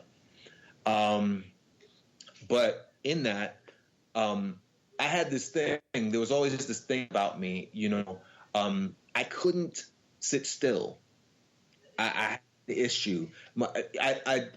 I probably, I don't know if I could say it today, but I probably had some level of attention deficit disorder. And, you know, my father homeschooled me before I'd actually entered formal schooling. So I was way ahead of the other kids by the time I actually entered school. You're just bored. I was bored as shit. And so what I chose to do was be mischievous and comedic. and that was my thing. And so my teacher figured out, because back in those days when I was younger, there was always a piano in every class, whether the teacher could play piano or not. But a lot of my teachers Like growing Mr. up, G. Mr. G. Had to say it. a lot of my teachers when I was growing up did in fact play the piano. But so, what the teacher would allow me to do is, she would see that I was interested. She could see I was interested in the piano. So she kind of was like, well, during your lunch break, go sit down and go play on it. Just don't disrupt the class. So I figured out how to play. I figured out I don't know if it was really hot cross buns or if it was something else, but I figured out how to play something. And she picked up on it, and she was like, as long as this kid shuts up and sits over there and does whatever it is that he needs to do, let him do it. And, she started to pick up. She was like, I was pretty good. And the second half of that school year, I started to, they introduced the recorder. And once they introduced the recorder, I picked it up really quickly, and, and I kind of fell in love with that. But that got short-lived because my parents wanted to get me out of the city. So living in those boroughs at that time, and just to give you an idea, I was born in 1974. So the late 70s and the early 80s in New York was horrible.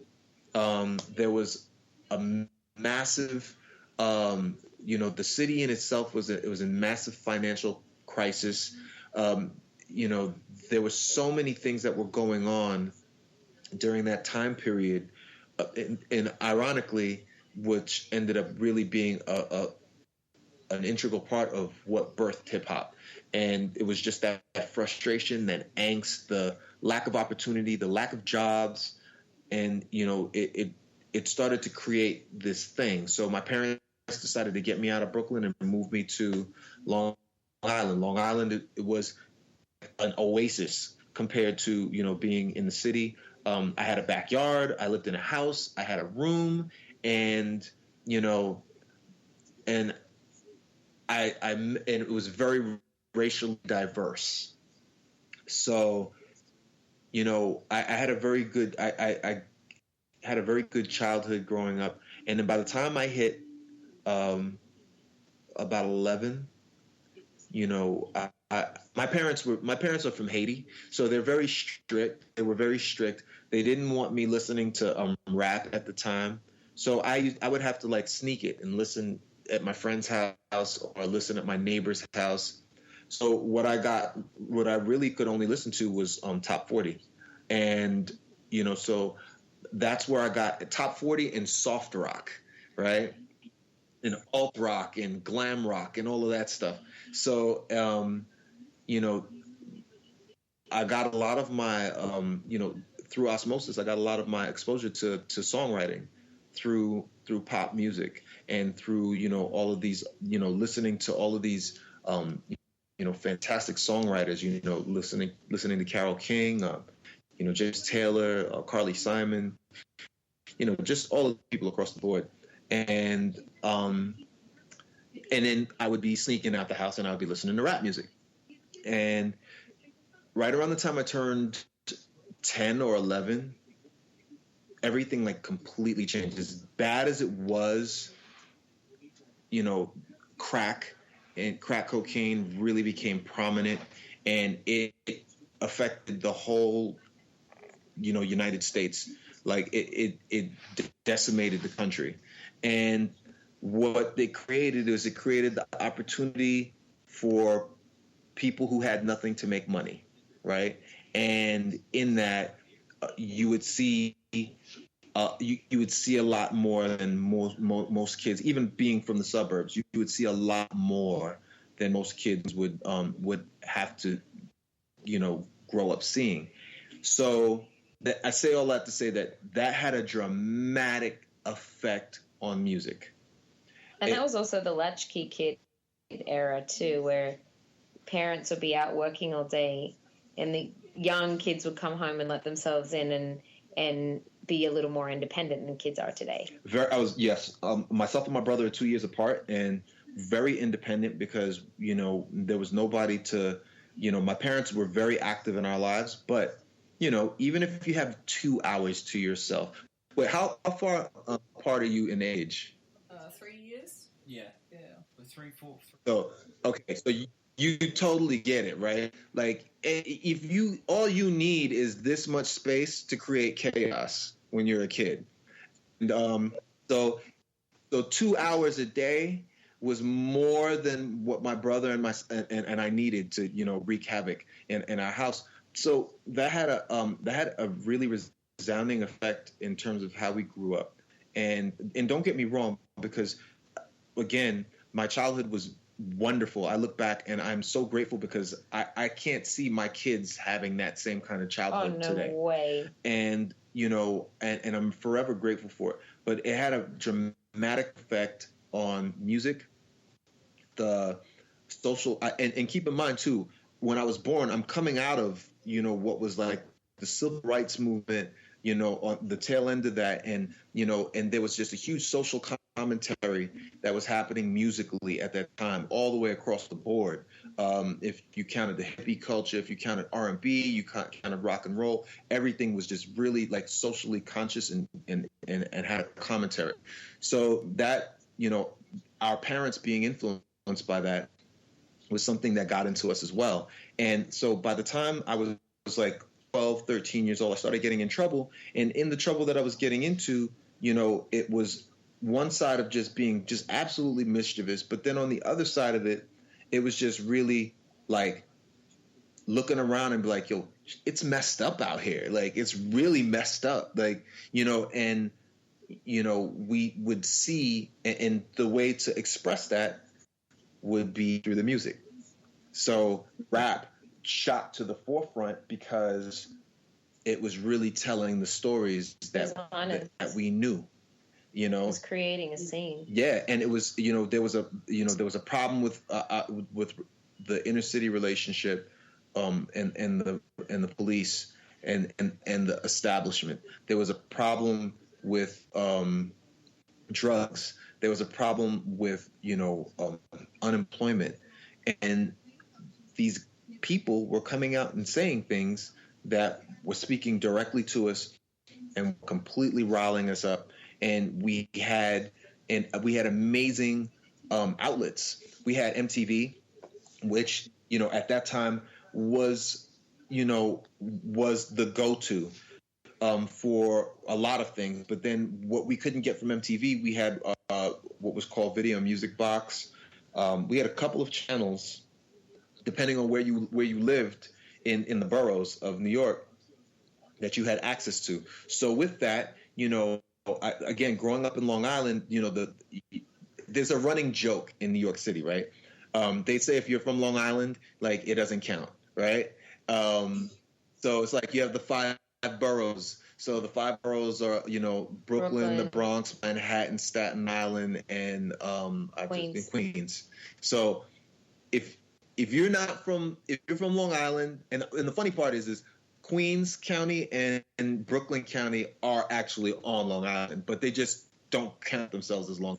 So, but because Long Island is the suburbs. It's just like, it's suburban. So's Queens. It is. Yeah. It is. But I mean, like, not like what you see. You don't see like what you would see in Manhattan or like. Yeah, you don't see that. You don't, it's not high rises and, a city and the projects. I mean, there's projects out there for sure, but there's, Long Island is it's homes and it's where every, like, being a first generation Caribbean myself, it's where every Caribbean family move their kids to get away from being in trouble in the city. So it's a haven of sorts. And a lifesaver. And what ended up like really starting to happen was, they would make fun of us because they were like, "Oh, you're from Long Island? Yeah, that doesn't count. You're not a New Yorker." But then and again, I'm showing my age here because I don't even know how old you guys are, but in 1987, and this was 86, 87. This is important because my cousin, whom I ended up going into business with, was a very powerful influence in terms of the music that I listened to, because his father was, was an executive. It was an executive at Arista and then Mercury Records, and then also he was a manager and producer for rap artists, the Fat Boys and things of that sort back in the day. So he had all this access to stuff. And then one day he called me up into his room. He lived in Queens, and he played me this album that completely, and I had been listening to rap all the way up to that point, but it changed my life. It was Public Enemy, and it was Yo Bum Rush the Show. That was the actual album. And the irony was, I was like, where are these guys from? Right? I just wanted to know, because Run DMC was from Queens. You could look at all of these other rappers. They were from all of these other places. And I'm just like, who are these guys? Where are they from? They got to be somewhere cool, because I was brainwashed into thinking Long Island, had nobody. And lo and behold, they lived in the town. A lot of the members lived in the next town over from where I lived. And so it started with that. And I entered, 86 is the year, actually. I entered into middle school and was just like, oh man, this is the group I'm going to be listening to. It was politically conscious. It was powerful. It was just urgency. It was energy. And it was just and it changed my whole way. I stopped listening to pop music for a long time, because I was like, this is what I feel like when I walk to school every day, And lo and behold, coming out of the woodwork, all of these records that I started to hear were all of these other artists coming out of Long Island. So, we had guys like, Eric B. and Rakim. There was a group called EPMD, and, just all of these artists just coming out. And Busta I actually went to school. She mentioned that I went to school with Busta Rhymes. So Busta was actually 2 years older than me, and he was very much influenced by these same artists. And I didn't realize it, how much of an influence he would become for me later on, because seeing him and my cousin was the thing that really got me into the music business. So I would see all of these guys, and I was growing up 13, 14, 15. By the time I'm 14, De La Soul puts out their first album, 3 Feet High and Rising, and I'm like, they're from Long Island too. Wow. Then I'm like, I'm looking at all of these bands and groups and everybody coming out. And not only did they come from Long Island, they were reachable for me, because first and foremost, I could just say, oh, those guys are from here, in conversation. But then if you were lucky, you'd be standing out. You could go to the mall and you could actually see these guys somewhere. They'd be walking through the mall and you'd be like, holy shit, it's De La Soul, or whatever was going on. And so simultaneously what was happening at that time, Busta left school and he started his own group. It was called Leaders of the New School. And Leaders of the New School was very, very associated with the Native Tongue tribes. So Native Tongues were a tribe called Quest, De La Soul, Jungle Brothers, Queen Latifah, and Moni Love, a lot of artists. And I'd start walking on the street and I'm seeing these people standing in the street. So all of the guys from Leaders of the New School, they were from my neighborhood. So Busta lived on the other side of town from me, but the other two guys in the group literally 2 blocks away from me. So I'm sitting and saying, wow, this is really real, and then they made this video, and the video was called Another Case of the PTA. And it was just basically talking about how much they hated school. And I was just, again, it was just a moment. I'm looking, and then they mentioned the math teacher that we hated so much in middle school. Like they shouted her out, and I was just like, "Yo, this is crazy! Like this is really happening!" Like you felt like you were part of it. And then I actually being in their second video, and then I was sitting home one day, and they had this show that would come on called In Living Color with the Wayans family. So I'm sitting there one day, and I'm looking, and lo and behold, you know, it's Leaders of New School performing. And that changed everything for me because I said, you know something? I can do that. I can do it. So I played an instrument, formally where I could read music from after, I'd left Brooklyn. I took up the saxophone, and I played the saxophone from, I think, the second grade up until the 11th grade, grade 11. So, in grade 11 is when I actually saw Leaders of the New School performing, and I was just like, man, this is real. This is really, really real. I can do this. All I need to know is where to go, where they're at, and how to get there. And that's where my cousin came into play, because by the time I graduated high school, I really had no direction. My father was extremely strict, and I didn't do well in school. I could do well in school. I just didn't choose to do well in school. And, he just put his foot down by the time I graduated high school and he was like, if you're going to go to college, you got to study a trade. And he literally forced me to go learn physical therapy for my first year in school. Me being the wonderful rebel that I always was, I failed miserably. And it was to the point where I had to, I pretty much dropped out, and I spent a year just kind of figuring out what I was doing. And so the tension was high in my house because my dad was like, get a job. I got a job, worked it for it was a 9-to-5, worked it for 3 months. And I was like, man, stuff this. I'm not doing this anymore. And what stopped me from wanting to do it was I actually didn't mind the job. I liked the money that I was making. And I was like, I'm just going to work lots of overtime, and I actually got fired for working too much overtime. And yeah, so, that's another lesson you learn. They tell you to achieve, but they tell you you can't be an overachiever, And so I decided I wasn't going to do that anymore. And tensions were really high in my house. And then finally my mom was like, look, I had another cousin who was actually going to a music school that was maybe about 20 minutes away from where I lived. And he came to my house one day, and he played me a record. Once again, one of those moments.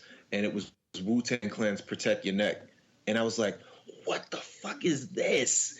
And I was just like, yo, this is insane. And he was like, yo, man, this is what we're listening to. This is what we're influenced by. I was like, man, I want to go wherever you guys are at. I want to be wherever you're at. And my mom was just like, you know something? I'm tired of you and your dad going back and forth. You're going to go to school, and you're going to go to school to do what you want to do. And that was a very powerful moment, because I was able to go to music school, and I started learning. I went to school. I was actually a vocalist, and I went to school and studied jazz and commercial music, and learned, really learned theory, learned how to sight sing, learned how to do all of those things. And it changed my life, going through those stages. The ability to be able to have access to people, being in the environment that I was in, having a cousin who, would play me this record. And that same cousin who played me that record was, he went off to start producing records. And as he started producing records, and as I was a vocalist, I had no intention or no care to produce records at any point in my life. And, as a favor to my dad, he agreed to let me come down to the studio. And when I came down to the studio to witness one of his sessions, the very first session that he had was with Fugees. And at that time, the Fugees were falling apart. Like they put a record out at a time and their label was ready to drop them.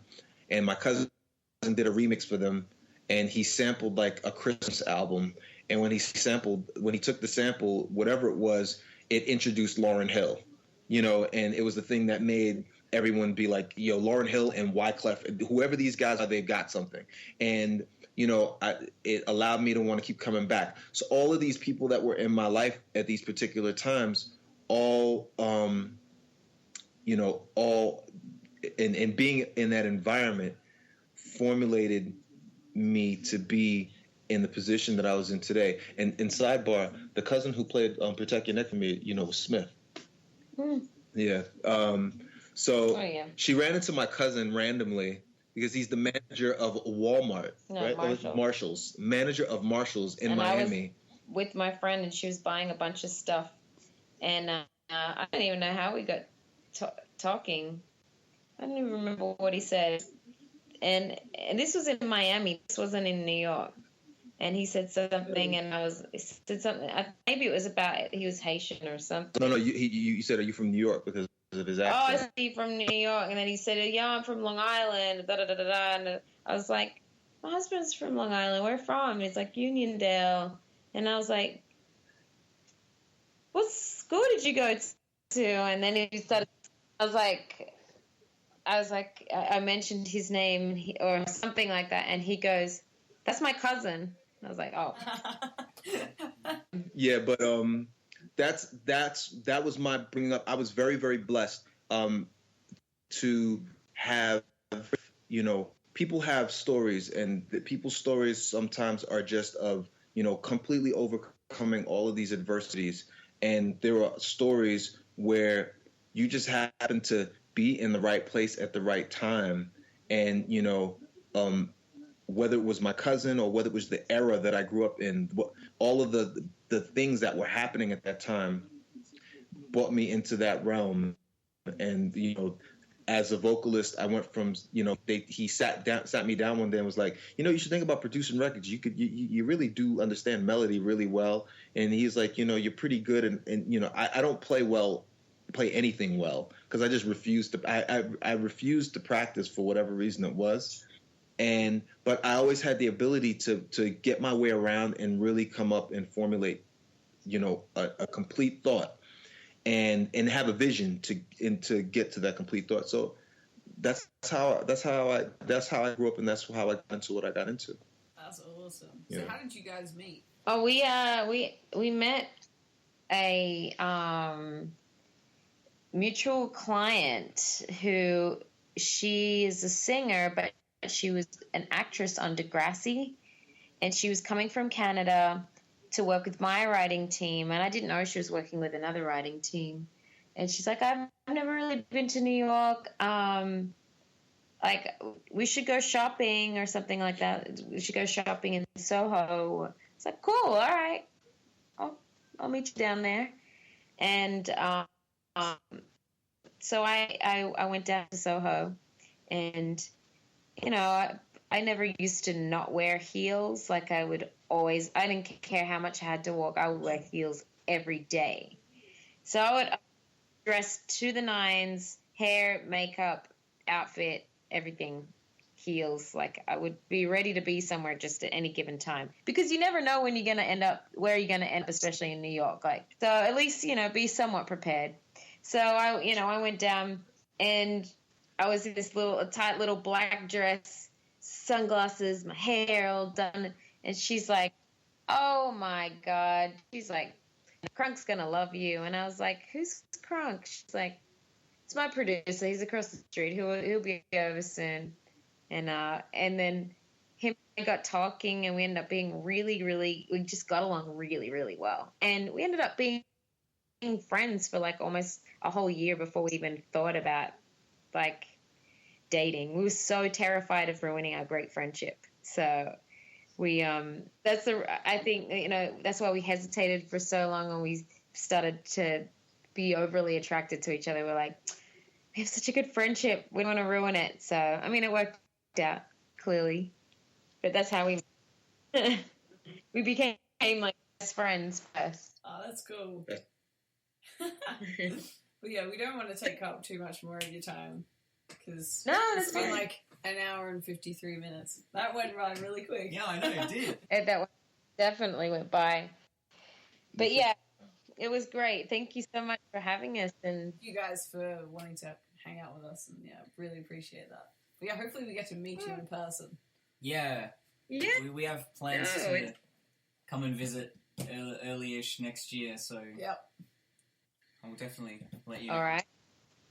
Please do. We might catch you sooner than because we want to go back to Australia as soon as we possibly can. Ah, sweet. Oh, man. Well, I hope we don't do it at the same time. Chloe trying to get me out there for so long. She wanted me to come and sing for the carols, and I was like, I've got a gig coming up, and I've got a few things. I was like, oh, I kind of need to be here, but I love to do the carols with Chloe. I'm gonna do it one time. do it. Yeah, for sure. I feel like that's just what this whole conversation has been about. Just do it. Just do it. Yeah. Just do it. That was one of our themes on tour for so long. Who's the guy that did that speech? There was a guy who did the speech, Just Do It, before Nike even used it. And he, Google it. Just look up on YouTube the Just Do It speech. And the whole band and Justin were so obsessed with that speech because he says it, if you want to do something, just do it. So we would always say, do it. That would be our whole theme. So good. The speech is so, so good. You have to watch. You'll be so inspired. It's like that thing you got to listen to every morning as you're getting ready. Just do it. I love it. Or Ben Stiller in Starsky and Hutch. Do it. Do it. Do it. Do it. That's what we say in this house all the time. Do it. Do it. We also live with, we have an Italian woman here, so we're like, do it. Do it. Hey, do Oh, it. Just from do New it. Jersey. Just do it. Do it. That's awesome. Dad That's said great. that. Dad said that for a while after we watched that movie. Everything he would just say it all the time. Do it. Yeah. Anyway, thank you again so much. It was really great chatting with you guys. Yeah, it was awesome. Yeah, have a good rest of your night. Time. Yes, for sure. We'll keep in touch over Instagram. Yeah. Absolutely. Take All care. right, peace, guys. Alright. See you. Ciao. Please. Yeah, so there you have it. I definitely recommend replaying that and listening to it again With a notepad. with a notepad for Take sure. notes. Yeah. So I'm actually really looking forward to actually meeting these guys in person. Me too. I'm so excited. And we can actually do the real peace signs. I think the real life Yeah. peace signs, that would be good. But yeah. We should do like a part 2 podcast when we go see them. But yeah, Uncle Krunk, Auntie Zenya, if you're listening, thank you so much for that chat. It was awesome. We loved it. Yeah, we loved it. But if you want to follow these guys, you can follow them welcome to Zenya.com, which is spelt welcome to T-O Zenya, Z or Z, ENYA.com. And at Krunk-a-Delic.com, which is KRUNKADELIC.com. You know what, Danny? Doing this podcast has really helped with my spelling out loud. Yeah, it's not about you. Thanks for listening. We'll see you next time. Okay, bye. Have a good time. No, but yeah, thank you. No, but yeah, that's like, that was really Australian. Yeah, nah, yeah. Again, thank you for listening. We hope to see you on the next week. Well, I always keep saying next week. The next. And also, you keep saying, I hope to see you. See you next episode, episode 11, which is one more than episode 10. But as always, peace and love. And I just threw up the peace sign. No one can even see it. I always do that.